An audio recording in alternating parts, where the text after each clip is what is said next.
मैं एक सीनियर अधिकारी हूँ। आज मैं ऐसे मुद्दे पे विचार रख रहा हूँ जो मेरे विवेक पे भारी पड़ता है। पहलगाम हमला जो जनता को दिखाया गया वो पूरा सच। किस तरह निहत्ती आवाम पर स्ट्रेट फायर किए गए, ऐसा सान्या के अपने ही मुल्क की फौज ने अपनी ही आवाम पर इस तरह गोलियां बरसाई जो तारीख में लिखा जाएगा और रहती दुनिया तक याद किया जाए। दोस्तनाक खबरें सोशल मीडिया पर वायरल जो जनता को दिखाया गया वो पूरा सच नहीं है।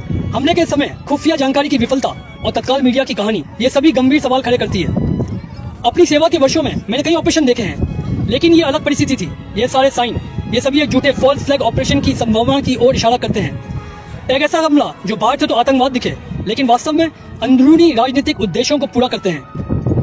सबसे ज्यादा दर्दनाक बात यह थी कि हमारे सैनिक, हमारे सिपाही जमीन पर पड़े थे और कई घंटों तक कोई नहीं उनको उठाने आया। ना कोई मेडिकल सहायता आई, ना कोई कमांड ऑफिसर आया। ऐसा लग रहा था ये सब कुछ पहले से ही निर्धारित हो।